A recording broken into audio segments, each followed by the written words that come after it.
Sahabat Rema yang saling mengasihi dalam Kristus, salam damai sejahtera untuk Anda semuanya.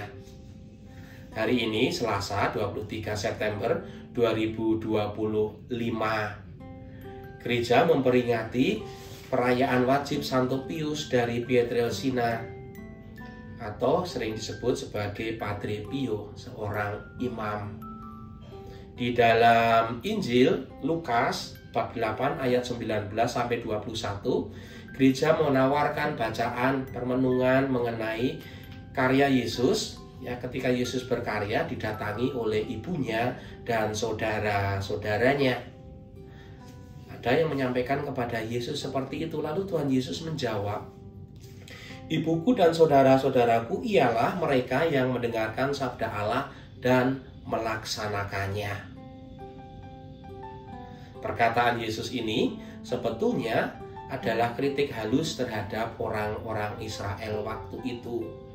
Mereka merasa bahwa mereka mempunyai garis keturunan Abraham, keselamatan sudah tersedia bagi mereka dengan menjalankan perintah-perintah yang kerap kali menjadi kaku di dalam pelaksanaannya.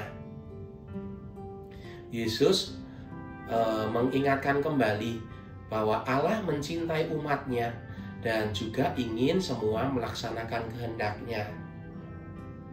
Kalau kita melihat konteks kita sekarang, kita tidak mempunyai garis darah keturunan Abraham. Kita dari bangsa yang berbeda. Yang membuat kita terberkati adalah bahwa Anda dan saya semuanya telah dibaptis di dalam air dan roh. Kita juga menjadi anak-anak Allah secara rohani, dimasukkan di dalam keluarga Allah atau keluarga Tuhan Yesus sendiri. Lalu apakah kita menjadi cukup, merasa cukup dengan kita hanya dibaptis, dimasukkan di dalam keluarga Allah, kemudian ikut memenuhi komuni pertama, kemudian krisma, apakah hanya dengan itu?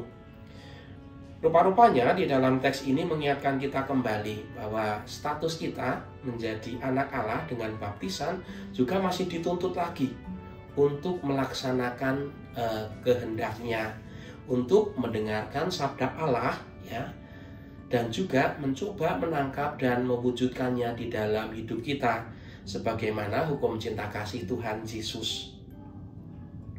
Lalu kalau kita melihat apakah kita mampu untuk melakukan itu, tentu saja saya dan Anda tidak akan mampu hanya dengan kekuatan manusiawi yang Anda dan saya punya. Kita tidak akan mampu melaksanakan seluruh kehendak Allah atau rencana Allah, ya semaksimal mungkin tidak. Kita bisa melakukan itu dalam kerjasama dengan Allah sendiri atau Roh Kudus. Maka dari itu gereja juga memberikan kesempatan bagi kita. Allah juga memberikan tempat bagi kita, bagi siapa yang ingin meminta kepadanya supaya dikuatkan, diteguhkan di dalam menjalankan segala perintah Allah. Oleh karena itu saya mengajak Anda supaya kita juga memohon kepada Allah. Allah yang menyatukan kita di dalam baptisan. Allah ya juga yang akan menuntun kita ketika kita mohon, Allah kuatkanlah saya supaya saya bisa mendengarkan sabda dan melaksanakannya. Hanya dengan usaha kita dan juga dengan rahmat Allah, rahmat yang kita mohon terus-menerus, Anda dan saya bisa mewujudkan, mendengarkan dan melaksanakan segala perintahnya. Dan berkatnya akan berlimpah bagi kita, bagi Anda, saya, dan keluarga kita semua. Rahmat Allah membantu saya dan Anda semuanya untuk merenungkan dan mewujudkan sabdanya dan mewujudkan di dalam hidup kita sehari-hari.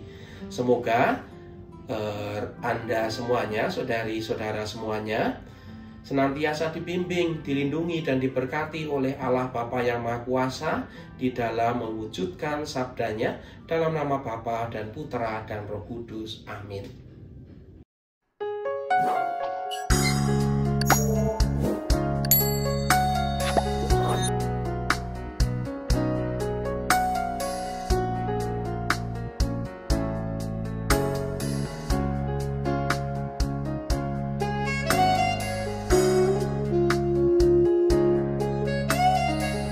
Sahabat Rema, Sampai jumpa dalam program berikutnya.